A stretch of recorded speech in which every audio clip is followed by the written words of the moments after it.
When you see the ape, you know it can only be one of two things. It's either a rerun of Planet of the Apes, or it's the latest Malcolm Tent shoot interview talking about the almighty ANTiSEEN and things relating to the almighty ANTiSEEN. And since you're tuned in right here, right now, you've probably guessed correctly. It's the shoot interview, man. You are definitely one of the educated consumers, the people who I like to deal with. Yeah, man, we got part five of our epic confab with ANTiSEEN alum Phil Keller. But before we dive into that, I have to get the plug in. You know, we always have to do the little plug for every episode of the Malcolm Tent shoot interview. You might have noticed that this is the ANTiSEEN live at Rebel Sound Records in Pittsfield, Massachusetts. A fine release on the Mystery School Records label. I just want to get a little good word in for Mystery School. Mystery School has done a really good job of keeping the ANTiSEEN product in print on the compact disc format.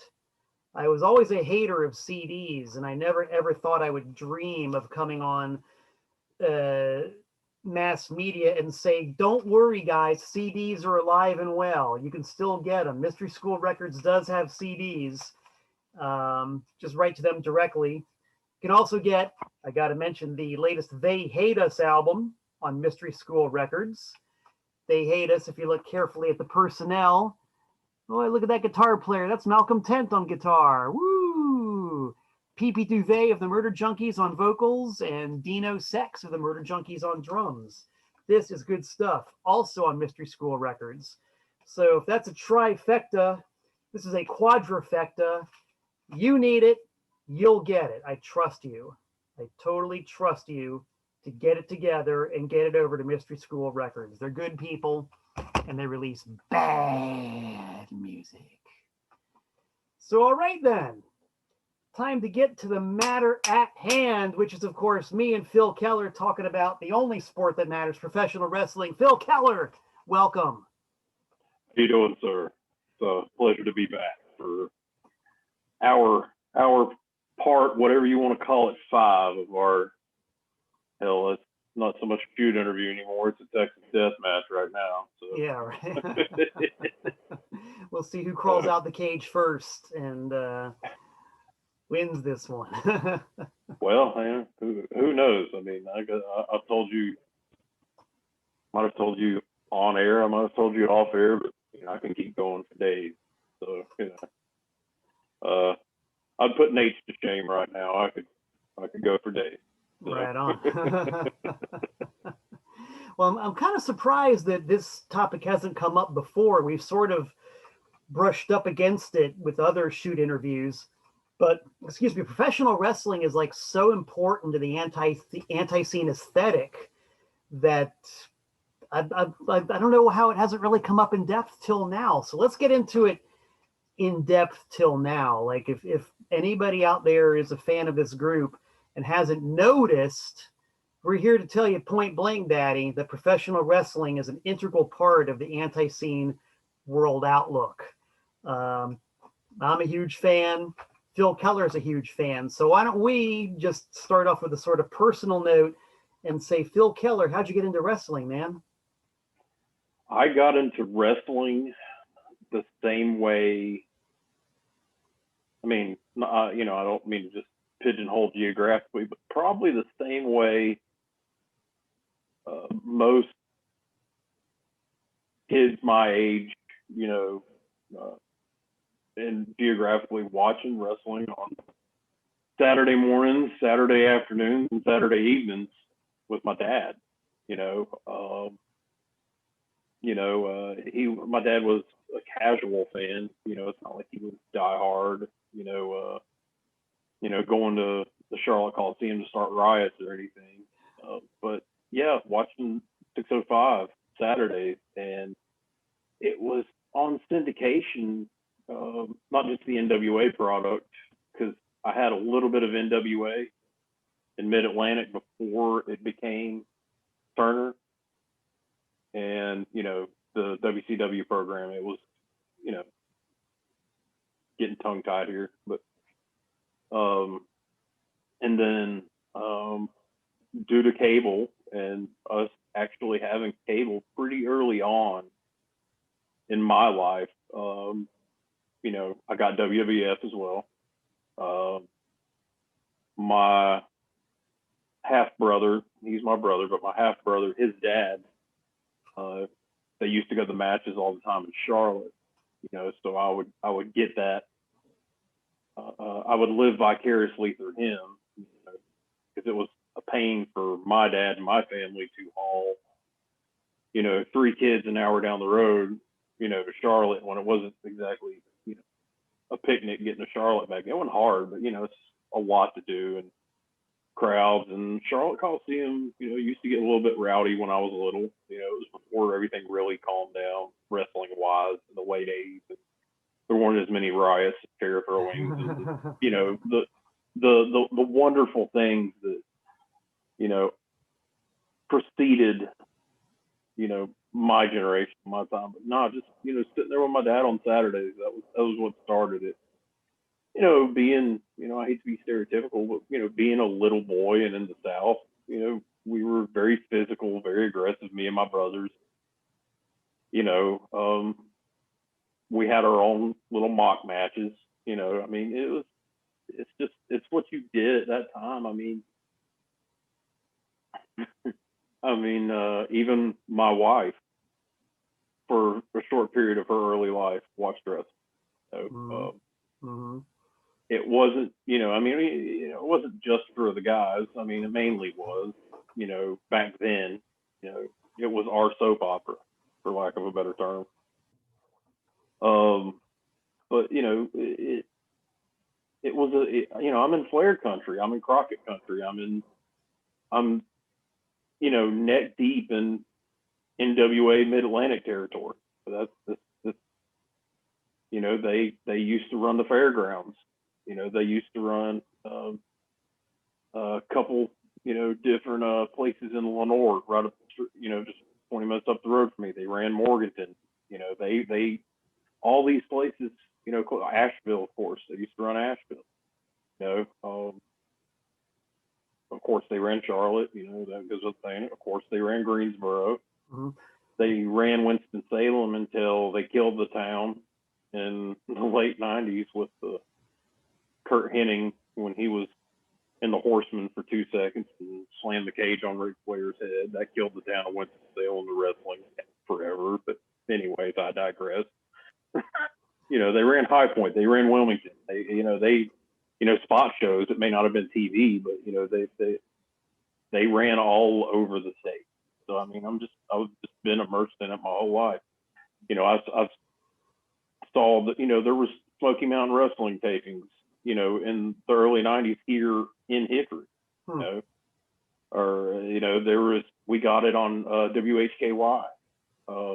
You know, there was, you know, Smoky Mountain ran Lenore. They ran Morganton. I think that's where that picture of, may not be Smoky Mountain, but the picture with Cactus and Clayton and Tom O'Keefe and Barry and Joe, I think that was in Morganton. I don't remember what promotion, but I know it was in Morganton. I do remember that. But yeah, like, you know, it that's how I got into it. It was, you know, natural at that time, you know. Now, wait, I don't want to interrupt, but what time frame are we talking about here? Like mid 80s ish? My earliest memories of wrestling, and I have a very fragmented memory period. So, but I do distinctly remember 85ish, 86ish. Okay, so yeah, you're getting right as the territory system is starting to morph into WWF era. Okay. Yeah, the dying days of I mean, you know, yeah, it's online and, you know, running a show now, but the dying days of the industry. Right. And so who was on top? Like, who top heels, top faces when you first got into it? Oh God, Flair was on top. You know, I mean, of course. I mean, it was, you know, I don't, you know, I hate putting over Hogan, you know, but Hogan was on top. I mean, Hogan ruled the world in the 80s. You can't deny it, you know. That's the orange clown for those of you who are trying to keep track of who Hulk Hogan is. The orange clown. Oh yeah, yeah. He, you know, if he's not a wrestler, he's an actor. You know, I mean, he could barely work, but the man had charisma for days, and you can't take that from him. Yeah, I will never ever forget the time he was on. I forget what late night talk show it was when he came out with his. It's entertainment, folks. It's not a sport. It's entertainment. I actually saw that live with my own two eyes. I couldn't believe what I was seeing. Okay, see, that's a different conversation. I remember that as well, and I remember being quite livid, even as a, you know, very, very, very young man when that happened. You know, that's the thing. You know, again, being rabbit brained here, but you know, I was at the end of true kayfabe. You know, I caught it all. You know, so it's very weird to be in my position of having been immersed in it to where, like, oh wow, this is a shoot. You know, they're you know, a Magnum TA and Tully bleeding to death, you know, in the middle of a cage. You're like, oh wow, they're killing each other. To, you know, the whole, you know, after the screw job and everything, when Vince came out and said, you know, we think you're smarter than good guys and bad guys. I was like, you know, I mean, I was already a teenager by that point, but I was like, dude, shut up. Like, yeah, I don't want to know. I don't want to hear this. You know, yeah, you know, you don't. You know, it's like when you find out Santa Claus isn't real, but you know, but you still love Santa Claus. You're just kind of mad that somebody spoiled it for you. You know. Yeah. But yeah, on top, Flair, of course, NWA always. My entire life, Flair was on top, and you know, NWA, WCW, whatever you call it. You know, Flair was on top. I remember my earliest baby face, of course, Dusty, because Dusty was the whole time Dusty was in Crockett. You know, he may not have had the title, but he was on top. Yeah. Another example of a guy who couldn't work for shit, but he was so charismatic and so completely over that you had to love him. And, you know, he was just athletic as all get out, too. He might not have been a great worker, but he could move, you know, especially for a big old boy, you know. He didn't need to be a technical wrestler, you know. He didn't need to be a body guy either. He didn't have to look like the Road Warriors or Rick Rude, you know. He could, it's his what do you say, is his rack. He's known for his rack, you know. You know, he's, what was the promo he cut where he's talking about slapping Baby Doll? When he was going after Tully to get the TV title back. I think it was like 86. Anyway, sorry, I'm going down memory lane in my head. But Dusty was on top. Magnum was on top. I caught the quick flash that was Magnum TA in Crockett. I have since gone back and watched all his Mid-South stuff. You know, he did the Watts territory with him and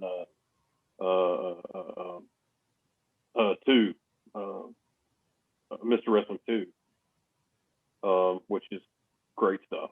But yeah, Magnum was on top, and then he had that wreck real quick. Like, he was not there long. Yeah. I mean, and the scope of things. I mean, you know, what, it was just a couple of years, wasn't it? You know. I mean, see, I don't know, because that's slightly after I stopped watching wrestling around 1981, and didn't get into it again until the ECW era in '94. So everything that I know about this era, I know from watching old videotapes, and I've got a DVD set that I mail ordered from this dude, 102 DVD set of championship wrestling from Florida. Ooh. But, you know, as you know, Crockett and Florida NWA shared a lot of talent. So we had Magnum TA, you know, Flair would make his shots. Obviously, Dusty was on top in Florida forever and ever and ever. Two never made it down to Florida. He was like old Georgia, North Carolina, but there was a lot of common talent. So I know what you're talking about. I just wasn't there live at the time. Yeah. And The, you talk about TA. I was wondering, was TA really that good? Because I never really saw him. he wasn't. He wasn't like as far as technical wrestler. He wasn't Carl Gotch. He wasn't Bret Hart. He wasn't smooth and seamless and perfect. He was great. He was a great worker. But again, it was more so his look, his fire. He had that babyface fire. His promo, even though a lot of times his promos were kind of heelish, he was mad and talking about just killing people and ripping their heads off. And it's kind of an early tweener, like they call promos. Very weird with his promos. But he again, charisma, and just he had that look. He was a body guy. He was in great shape. He could move. I mean, yeah, his finisher was belly to back suplex, whatever.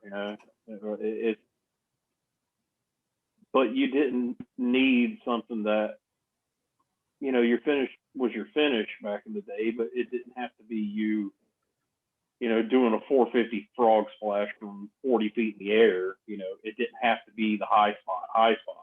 Right. High spots used to be the the rock and roll doing the double drop kick. Yeah, that was a high spot. Or how about Mil Mascaras doing a flying body press? That was major. Or Snuka, I mean, when he came off the cage, that was insane. I mean, that was, I wasn't hip at that time. I don't think I was born when he came off the cage. Anyways, I don't remember the year on that, but those things were insane. Even like Savage's elbow drop. That was just like the air he would get, and Steamboat when he would go to the top, the air he the Midnight Bobby Eaton coming off the top rope. Those were high spots. Like seeing that, mind blowing. It was like,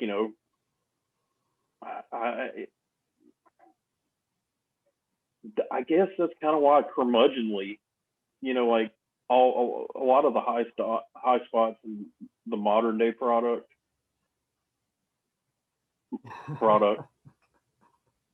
is just so boring to me, because it's so impossible. Wrestling is supposed to be, this it's a physical confrontation. But it has rules. It has drama, of course. It has all this traditional things with a little bit of spice thrown in, which is your high spots. Mm-hmm. Not 20 tables, and and I do love some hardcore wrestling, but it's gone well beyond any realm of remote believability, And that's or the thing, even the ability just to lose yourself for a minute, just to even when kayfabe was completely dead,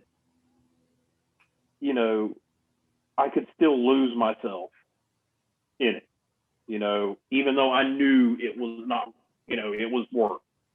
It wasn't, when we got smart enough, you could still watch it and be entertained and enjoy it and lose yourself in it.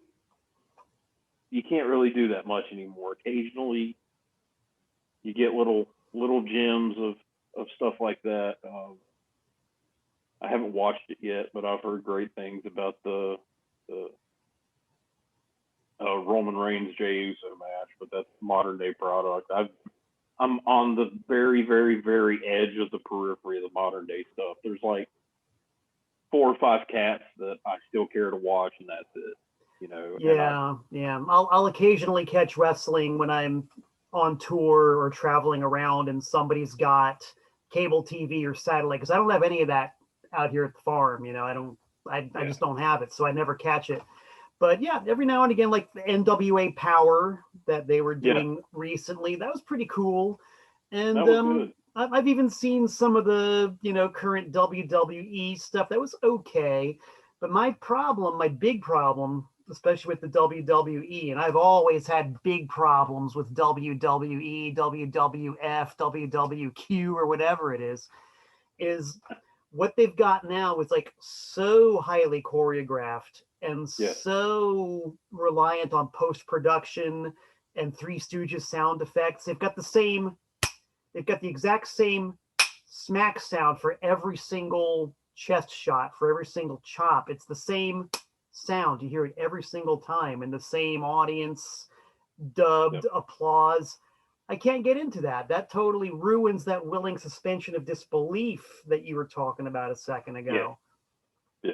That's again, that's what I was, saying. There's occasionally you'll get a match that, in modern times that'll allow you to escape for a minute, but it's few and far between. And the funny, I don't mean funny isn't funny, but the odd thing now is the matches that have been allowing me to do that the most the last few years have been the women's matches. Oddly enough, No, I would agree, because they're really fast. That's where you're going to see more athleticism than pretty much anywhere else, is with the women's matches, for sure. And there's generally not these insane high spots. You don't, see them setting each other on fire and, running over each other with the school bus and, whatever you want to use a cornet term, getting thrown out of the ring on all the AIDS-infected hypodermic needles they got surrounding the ring, but generally it's just, they stay in the ring for the most part. They wrestle. They sell good. If there's anything outside of the ring, generally it's just the corner spot or, go to the rail, the stuff that you always saw, the classics. Not an ungodly amount of coming off the top, a lot of submissions, actually, now that I think about it, but yeah, generally the matches I'm able to get lost in are the women's matches, and occasionally there'll be, a guy's match every once in a while. But that's few and far between, although there's one from this past NXT that I've been told I need to watch with Finn Balor. But anyway. Yeah. Well, what's an interesting parallel when you mention the women is maybe the lost art of midget wrestling. And that is like in no way trying to demean the women at all. But when you're dealing with people who have less body mass and, less mass, they can really fly. When they move, it's fast. And when they do the spot, it's like really breathtaking. And the minis always had that. Those dudes, regular sized guys, can't do those kinds of things. And I think that's kind of what an advantage that the women have as well. I mean, when they move, they move. Yeah, it was like when, the light heavyweights kind of came into play in the 90s, with Dean Malenko and Eddie Guerrero, and, Mysterio came in, Saturn, and, the light heavyweight guys, the cruiserweight, it's funny because at first they came in, from what I remember, I might have this backwards in my head, but they came in being more, there was, a little bit more flippy floppy stuff, but they came in more traditional based, kept it going. It was fast and it was quick, but it was quick, it was smooth, it was, like I said, for lack of a better term, it was more traditional-esque. And then some of the cruiserweights kind of just went insane and started doing, every move they did was off the top rope. Every move they did was, it became, just nonstop, bouncing balls like this. Like, whoa, bring it down. We talked about this with putting a set together with playing a show. You got to bring them up. You got to bring them down. bring them up, bring them down, bring them up, and take them home. Right. You know? And it went from being that to the cruiserweights and the lighter and the smaller guys being nonstop. And it's like, it's almost too much. But that also comes with societally, our ability to pay attention has gone away. Whereas, you know, you do not see, you know, pay-per-view or nothing unless they special advertise. You don't see Flair going 90 minutes. That was a regular. He'd do an hour every night, you know? Mm-hmm. And now it's a special type of match if they go an hour. Are you kidding me? You know? Yeah, and, like, and that's a complete reversal of the way it used to be, because you talk about someone like Dusty, for example, who couldn't go longer than 15 minutes, you know, because he'd get totally blown up, he'd start falling apart. And that's, from what I understand, one reason why he was never really world heavyweight champion, because he couldn't do a 60-minute Broadway every night. no. So I guess in a lot of ways he was ahead of his time.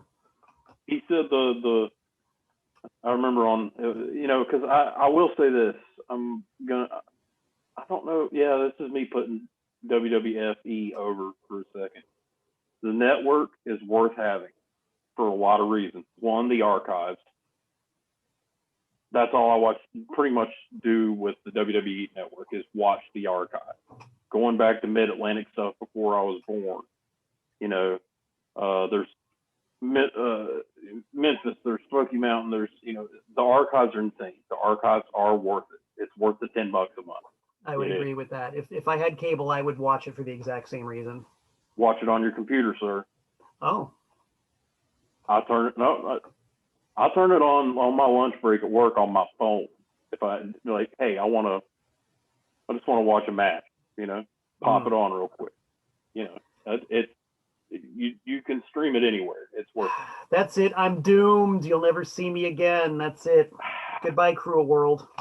I mean, yeah, you know, if it wasn't, yeah, if I wasn't married and didn't have a 6-month-old son right now, then yeah, I'd be like I was prior, and my spare time was spent watching wrestling, you know, going back and just soaking up the archives. But anyway, back to the network and where I was going with Dusty.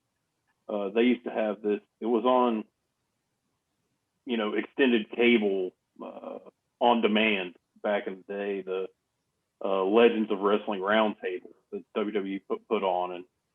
And Dusty was on there talking about, you know, he said the hardest week he ever had in the business was he did, I think he said 11 shots straight going 90 minutes with Flair every night, that he wanted to die. I can't even imagine him doing that at all. Well, you know, Flair carried, you know. True that. If Flair wasn't in that match, they wouldn't have gone that long. Right. You know, Dusty could get away with half an hour. He with the right person could get away with, you know, an hour, specifically somebody like Flair. But yeah, no, Dusty, he's such a polarizing figure. I can't help but laugh just thinking about it, because I mean, that is a conversation. Dusty Rhodes, much like somebody like Ric Flair, is just a conversation in and of himself. Oh yeah. Especially when you start talking about the nuts and bolts of the business and all that. But we're not going to go there, because, like you said, it's a whole other conversation. Yeah. What I remember is when I was a kid watching championship wrestling from Florida from 1975 to 1981, Dusty Rhodes was God. Yeah. You know, it didn't matter who they threw at him, whether it was Pac Song, King Curtis, Frank the Hammer Goodish, Abdullah the Butcher, Bob Roop, the Andersons. It didn't matter. Dusty, you knew that the good was eventually going to triumph over the evil, no matter how much blood he shed, no matter how much they left him quivering in the middle of the ring and, you know, begging for mercy. Somehow he was going to pull it out and drop that bionic elbow on him, and he'd win. He'd carry the day, and justice would be served. And that was Dusty's strength, man. He he was going to be triumphant in spite of all the odds. Yeah. And that's kind of another reason why, he was NWA champ just a couple times, and generally not for very long.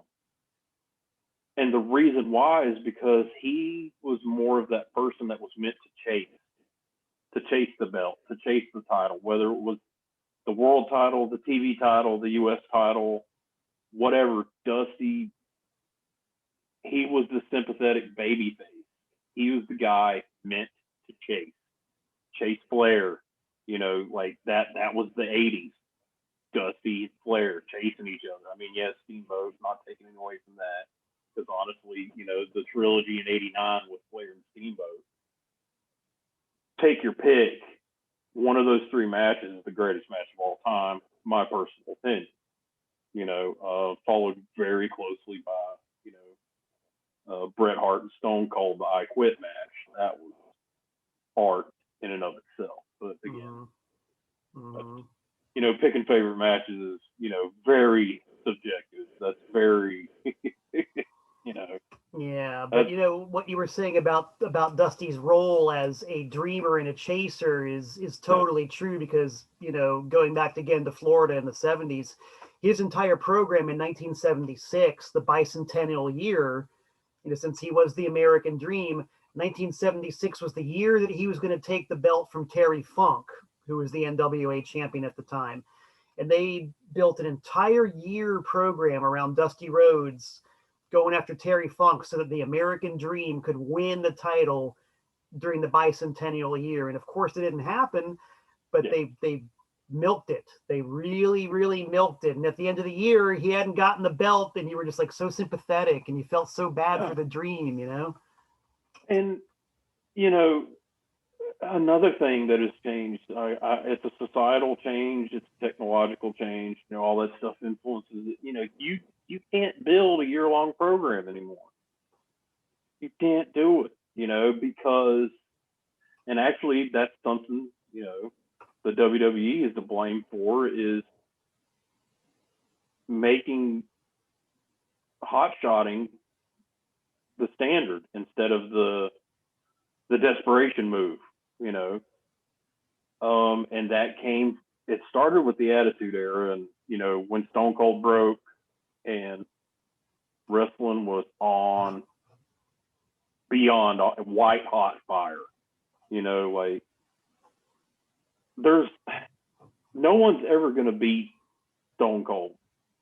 Money, drawing power, tickets sold, I think adjusted for inflation, maybe Londo's still has Stone Cold beat, for money and attendance, crowd size and stuff, I think. But you know what I mean? Like, you're not going to see anything close to that ever again. Because it was hot-shotted too much. And, I actually kind of, you took your break, you said, from what, 81 to 94, give or take? Yeah. I took my break from probably, I mean, I still watched a little. I'd catch Monday Night Raw, but I pulled back a lot, is what I'm saying. Mm-hmm. Probably from like 2002-ish, just up until maybe 5 years ago, I kind of started watching it again, because I got turned on to, it had been around for a while. I just finally I got turned on to like Ring of Honor, and, well, no, a little more than 5 years ago. What is it? It's 2020. No, let me readjust my time frame. I'm sorry. I keep all the days and time blend together now. That's what happens when you get old, Phil. Yes. Once CM Punk really hit, is when I got pulled back in, because he was just he. Not only was he good work-wise, and smooth, and he had a great finish. Did the elbow drop as homage to the Macho Man. the man could cut a promo for days, and I hadn't seen that in years. The promo is what brought me back into it. When they finally let CM Punk started getting over, is when I was like, okay, who's this guy? You know, and once I heard him start running his mouth, I was like, I'm hooked. I'm in. Yeah, yeah. It was very reminiscent of Flair. It was very reminiscent of Dusty. It was, you know, more modern sense, and, you know, but just that rap. He could talk. The man could talk. He could talk you into the building. The hallmark of a wrestler. That's almost more important than work rate. You know, is, can you talk? Yeah, I'd say it's 50-50 easily, because if you can't talk them into the arena, then you can't show them what you can do in the ring. So the two are really crucially intertwined. But going back to an example, Hogan, the man could talk, but he couldn't work to save his life. Yeah, right. Well, you know, to get back to what you said about Dusty, you know, Hogan always had someone who could make him look good for at least 10 minutes. You know, he didn't take much more than that. And also to go back to what we were talking about earlier and about the ability to work a 1-year program, one thing, and this also gets back to what you were saying about technology and the difference that we have between what we did then and what we do now. Back in the day, and I hate to use that term, but it's true. When I was watching wrestling in the beginning, when you were watching wrestling in the beginning, you got it once a week. Yes. You know, you would tune, like for me, I would tune into Channel 6, WCIX, Channel 6 in Miami, Saturday at noon. And that was your 1 hour of wrestling every week. And even if you were able to go see a show, you got it maybe once a week. And that was it. So you spread the storyline out 1 hour at a time from 1 week to the next. And you kept people hanging and going from 1 week to the next. It wasn't 24-hour saturation coverage on your phone, on your computer, at the laundromat, on demand, or whatever. You had to wait for it and get it while you could. And if you missed a week, it was like missing, you know, your Friday test at school. You missed a lot of information. And so you really could stretch it out over a year. Yeah, I mean, if done right, you can still do it now. It's just that we lost it. You know, we lost the hold on keeping anybody's attention because of bigger, faster, better, brighter, louder, you know, everything. When all the your common fan, doesn't know about, like all the stuff that Mick Foley did in Japan, and then for the most part in ECW and stuff like that. They just know him as either Cactus from NWA or Mankind / Dude Love or whatever from WWF. So let's take that. Him getting thrown off the Hell in the Cell. Dear God, what was the call Jim Ross made? My God, he's dead. Yeah. Okay. Yeah. Who's going to take the bump next time? And how do you do bigger than that? How do you top that? Right. It's topped out. It seriously is topped out. That is why you can't draw out a program anymore, because there's no ability to truly have a blow off. It's a blow off now is having a real wrestling match. It's like, yeah, right. No rules getting broken, no run-ins, no tables, no chairs, no nothing. The blow off is a serious competition. Well, what that reminds me of is I've read many wrestlers' autobiographies, and one of my favorites is the one by Jody Hamilton, aka there you go, the Assassin. And he talked about a program he ran with somebody, I forget who it was, but the final match was whoever breaks the rules first loses the match. And of course, the Assassin, notorious rule breaker, the screw job finish was that he got the good guy to like throw a punch or something and get disqualified. So he won by wrestling a scientific match. Yep. You know, now that to me is a blow off. That is psychology. That is really working, and you know that's working the psychology of it. And I guess maybe that's kind of, that would be a real novelty nowadays, I guess. It is, and that's kind of why I was talking about the matches that do get my attention now are just traditional, well thought out, great psychology wrestling matches. You know, very few, you know, top rope spots. Probably not even going outside the ring. That catches my attention more than anything now. It's gone reverse because it's gone too far the other way. Right. You know, Right.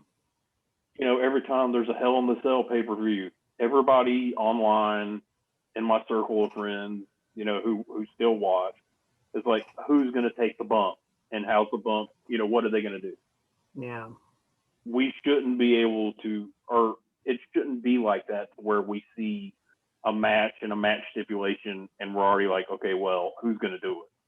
You know, that's, Yeah. Well, that's where there's no grab, there's no hook, you know, Right. there's no, you know, it further pushes the fact that it's stayed, Yeah. you know, Yeah.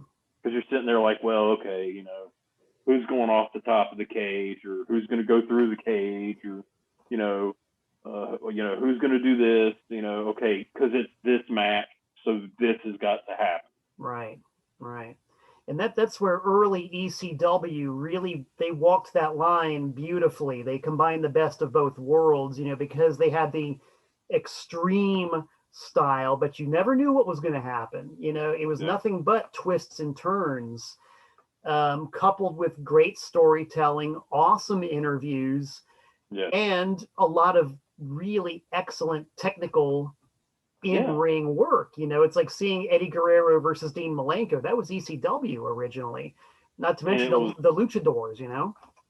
It was, that's the thing about ECW before it really, you know, towards the end kind of got off the rails, you know.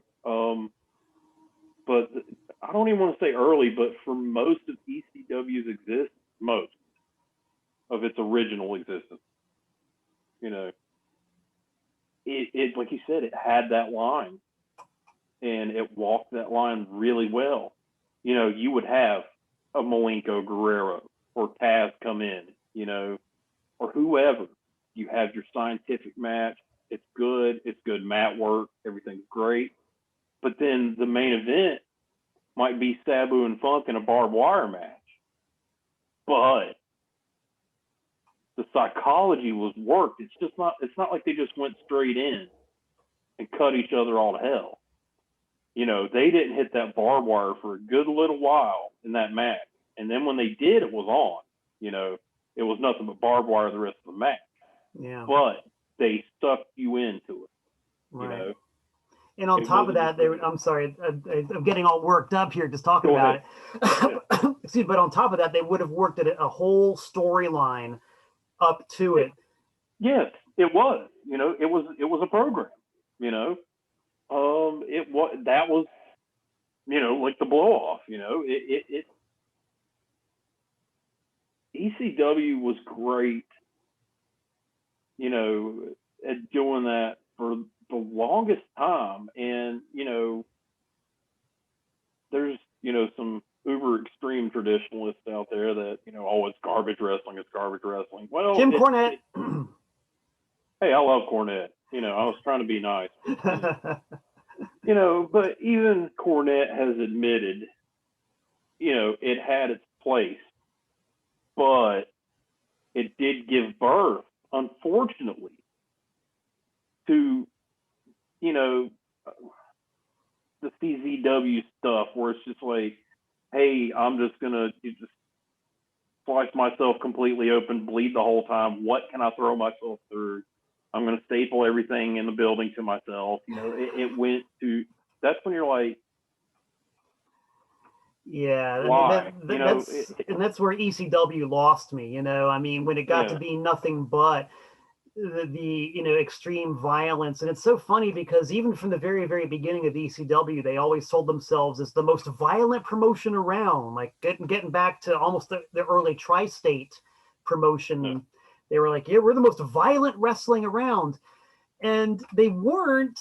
And I always thought that was like really kind of distasteful, because it's like that really takes it right down to the lowest common denominator, and it's kind of dumb, you know. That's just my opinion, folks. I'm not telling anybody what to like or not, but that's just the way I look yeah. at it, and that's why I lost interest in ECW after a while. And there, you know, there's only so much of that you can do before it is beyond predictable, and it makes you lose interest or causes you to lose interest. Right? You know, when you know the Dudleys show up, you're like, oh, okay, somebody's going through a table. Okay, you know, God bless him, even down to Sabu. Oh, okay, he's going off a chair. He's going to use the chair. Whatever, you know. There's the mystique was gone, you know, and again, that's that late '90s push into hot shotting everything, every night, every time, every match. You know, the opening match isn't supposed to be the main event at WrestleMania, but yet it has to be for some reason, and that started towards the end of ECW, towards the end of WCW. You know, when booking got so fucking ridiculous in all the federations and all the territories, it was so fucking ridiculous. Mm-hmm. You know, and that's, again, like I said, like I had stopped watching WCW once the NWO got past like 5 people, and there was like, you know, 180,000 people in the NWO. I was over it. Didn't watch Nitro. I watched the last one just because it was the last. You know, gave up on WCW. And then when I saw that, you know, these guys weren't coming into the WWE right away, or WWF right away, that's when I started losing interest, because Austin was on the way out too. And Austin's what had me hooked.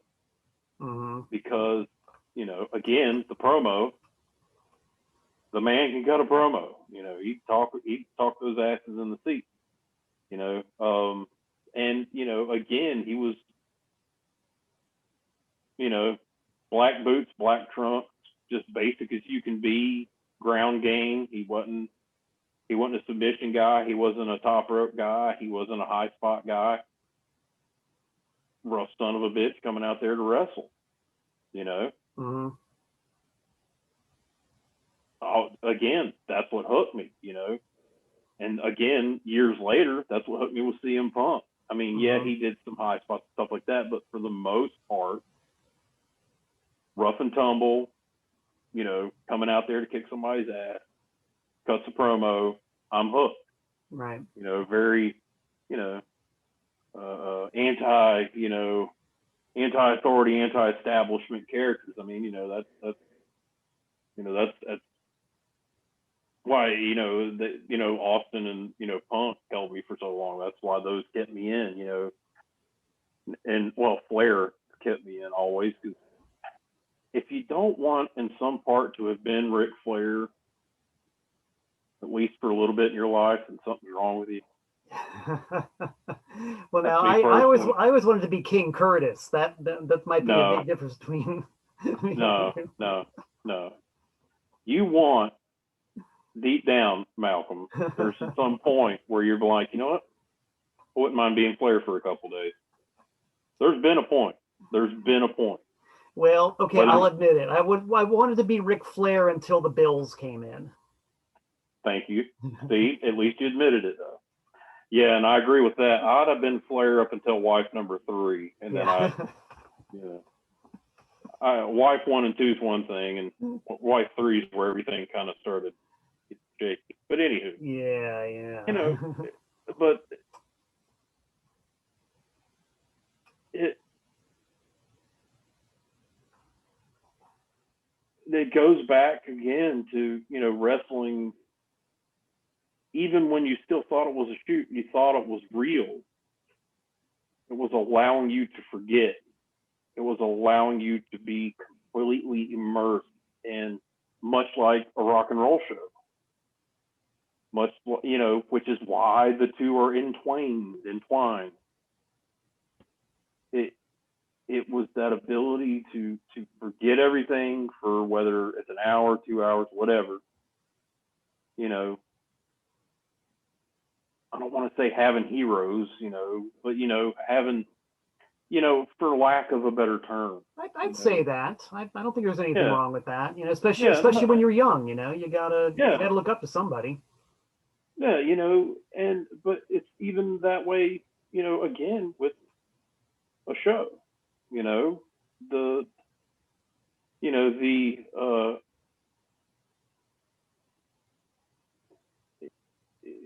whether again it's an ANTiSEEN show or whether it was a Motorhead show and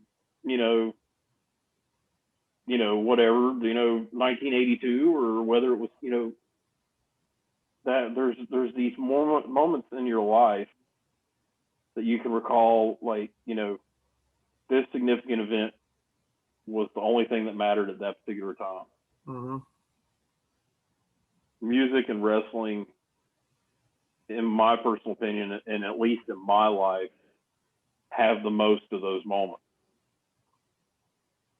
Seeing a show, seeing a particular match. The first time I met Ric Flair, Mm-hmm. things like that, all the way down to the day I got married, the day my son was born, stuff like that. You know what I mean? Like it's that significant in my life. Now, I'm not saying, by no means am I saying, a wrestling match is as important as the birth of my son, but it's buried in my memory. It's there. It's in my it's unforgettable. Sure. I think anything, whether it's a wrestling match or a concert or what you're talking about, anything that takes you out of the moment, while at the same time leaving you nowhere but the moment. Like, you forget about time, you forget about anything else in the universe that's going on. It's just not there. The only thing that you are immersed in right there is when Dusty Rhodes takes that styrofoam head of the assassin and drop kicks it all the way into the rafters of the Miami High Life fronton. That's it. That's the entire universe right there, man. Exactly. Like the first matches that I clearly remember like that, for me, that are just these life-changing events, were, again, because I watched them all, the trilogy between Flair and Steamboat, and a common thread here, but Savage and Hogan at WrestleMania 5. And you got to remember, I was a kid, so I don't want to hear it, but Hogan and Warrior at WrestleMania 6. Hey, whatever floats your boat, man. Well, because it was huge. It was, I'm not saying by any means it's the greatest match ever. I'm not saying that. But to a kid, and to see the Sky Dome, the Toronto Sky Dome, hanging from the rafters, Hogan losing clean, that, going back and watching it now is completely different than watching it in the eyes of a 10-year-old or however old I was when that happened. Completely different set of eyes. Sure. I know it's terrible. I know it's god awful. That match is horrible. But it was the best match the Ultimate Warrior ever had. because Pat Patterson helped book it, and Hogan was enough of a veteran to at least accomplish that. Mm-hmm. It was a hell of a roller coaster ride. I still remember that to this day. Like, you know, the false finishes and all, you know, the double clothesline, they're both down, the ref bump, oh no, the ref bump again, oh no, you know, I remember that ride. I was like, ooh, yeah, just somebody win. I can't take it. You know, that's almost how it was. It was like, just somebody win. I can't take anymore. right, you know? right, and that's a great match. You know, yeah, at least psychologically, it's a great match. Yeah, psychologically it was a great match. Work rate, but Yeah. you know, psychologically it was great. But and it's just like the first time I saw Anti. I remember coming in and hearing that snare to start a Stormtrooper. I was hooked. Yeah. It's the same thing. Yeah. And no matter what, if you're just, you know, a band that's, you know, doesn't really have a message, so to speak, like ANTiSEEN, not political. There's no mantra, you know, other than you know what I mean. There's not, you know, a banner being flown other than the ANTiSEEN banner. Mm-hmm. You know, like the Ramones, they weren't overly political. Whatever. Mm-hmm. Whether you're a band like that, all the way down to whether you're craft and overly political, you're still putting on a show. You're still entertainment to some people. Depends on what you like, what you know what I mean. Sure. That's very subjective, especially with craft. But anyways, I'm not getting off on that tire. Hey, I like crass. Okay, just saying. Oh God, have mercy. Special Duty said it best. Bullshit craft, you've been detected. Woo! Ow! Snap! Ah, painful. Oof. Oof. Oh, I'm sorry. I can't help myself. But anyways, back to the point. You know, it's still Craft put on a show. Craft was entertainment. There was a reason for that entertainment, their message, their beliefs, their want of awareness, whatever. To the Ramones or ANTiSEEN, whose message simply was, you know, here we are, you know, the freaks, the weirdos, the disenchanted, the outcasts. We're going to sing about random shit that we like. Come join us for an hour and forget about the world. Yeah. You know, here's Flair and Steamboat. Forget about the world for an hour. It's a show. It's all a show. And all things, my wife gets mad at me for this. My parents get mad at me for this. Everything in this world, we're not going to get into it, but it's just the point. Everything in this world, from politics to any sort of TV show, whether it's a drama or whether it's a comedy, movies, all professional wrestling. Why is it all professional wrestling? Because professional wrestling has been around longer than all of them. Professional wrestling was being worked in the early 1900s before there was even movies. So everything goes back to professional wrestling. You just don't realize it until you get older and start looking. Everything can be pulled back. Everything can be shown and dialed in and like, oh, okay, he's the baby face, he's the heel. This is what I think the finish is going to be. Oh, no. Run in. Yeah. You know, it's, you know, everything is professional wrestling. Everything is booked. You know, like, literally, it's booked. It's booked like a match. It's booked like, you know, a wrestling territory. And yes, I'm being markish when I say that. I know. I don't care. I love wrestling. I don't care. Yeah. But you can't deny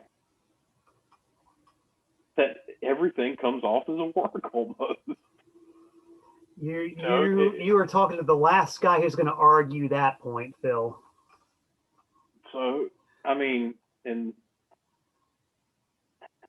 you can always draw it back, and sometimes you can see the finish coming, and then you get a swerve thrown in, and like, oh well, okay, I was wrong on that one.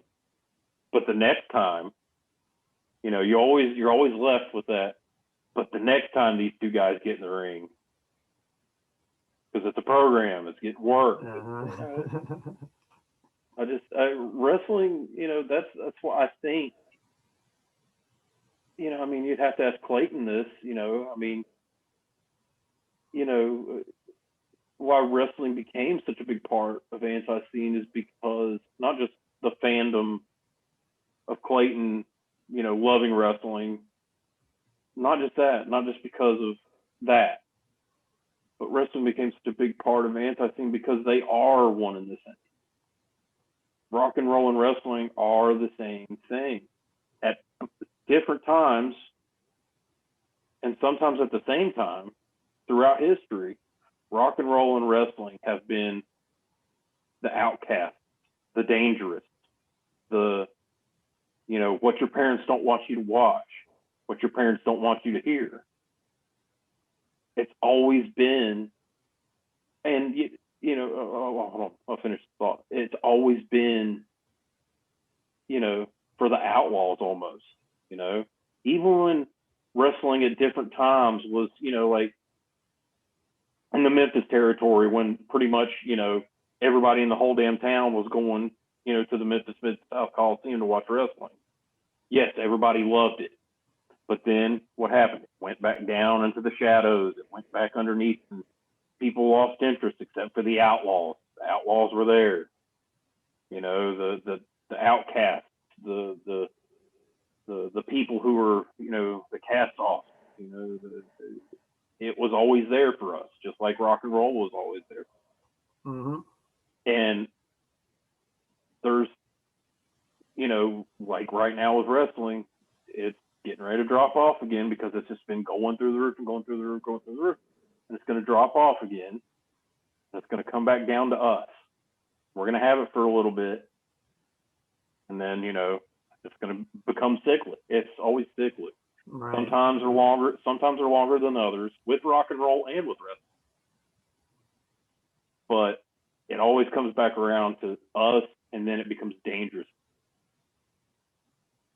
Not dangerous, but you know what I mean? It becomes a pariah. I'll say dangerous. Why not? Why yeah, not? you know what I'm saying. Yeah, it becomes a pariah. It becomes a social stigma, whether it's rock and roll or wrestling. It's like, oh, you listen to that? Yeah, oh, you watch that? Yeah, I do. Oh, you're one of them. Okay, then I'm one of them. I mean, sorry to get on my soapbox there for a minute, but no, I think that's great. I think that's kind of the philosophical underpinning of pretty much everything that we've been talking about all this time. Yeah. And, even, excuse me, even down to, look over your shoulders. Look at that promo picture of y'all. No, your other shoulder. There you go. Look at that picture. Yeah, look at that picture of y'all. Now let's look over here. Look at the assassins over here. I can't see who else is in the picture. Oh yeah, the assassins: Paul Jones, Ernie Ladd, King Curtis, Mark Lewin. There, okay, I see him now. Do you notice any similarities there between those pictures? That does make you wonder a little bit, doesn't it? Because it's all rock and roll and it's all wrestling. Every bit of it.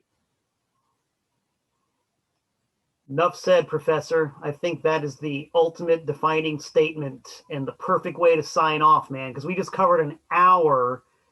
See how quickly it goes by? That was an hour, dude, just talking about wrestling.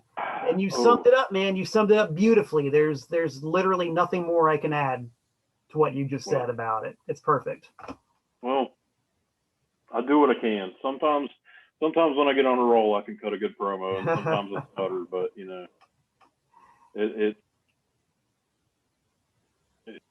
it's what unites us. So Definitely. So it's always us against them. Yeah. And rock and roll wrestling, it's always us against them. So. That's it, baby. And I'm proud to be part of the top heel team in rock and roll, 37 years running. It's a good position to be in, and glad to have you as one of my honorable ancestors, so we can sit here and talk about this stuff and speak the same language.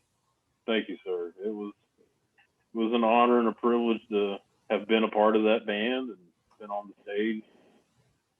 You know, of course, I'll always be in the family, but the time spent on that stage is, you know, some of the most, I can't say the most, you know, but some of the most cherished time in my life. So, yeah. I know what you're saying. It was good to be the heel. It was good to, you know, have 5 years of heel biz, you know, before I retired and, you know, had my my career-ending match and went out on my shield, as they say. Right on. Well, cool, man. Thanks so much for being a part of this. Really appreciate it. Thank you for having me. My pleasure. It's, you know, it's always good to fellowship with people who have very unique perspectives of having been an ANTiSEEN. You know, you can't talk about that with just anybody. Totally true, man. Totally true. And we're going to be talking to a lot more of my fellow alum and my illustrious predecessors. We got a few more ANTiSEEN people to talk to and talk with and talk about, and we'll be covering all the various topics. But for now, this has been Phil Keller and myself. Phil, sayonara. Mr. Tent, it's always a pleasure. Good seeing you. Good talking to you. Godspeed, sir. Absolutely. And as for me, look out for me on my Facebook page. Look out for ANTiSEEN everywhere. My YouTube channel, my record label, TPOS, which is on Discogs and eBay. And did I mention my record label, TPOS, which is on Discogs and eBay? And the last point I want to mention is my record label, TPOS, which is on Discogs and eBay. I only release good stuff. And as you've seen by the interview I just did with Phil Keller, I only talk to good people, which is why you people are tuned in right now to the Malcolm Tent Shoot interview. So I want to thank you all, everybody, for being here and being with us and letting us wax rhapsodic to you. And I'll be back. So I'll see you guys later. And until our paths do meet again, this is Malcolm Tent saying so long from the Nutmeg State.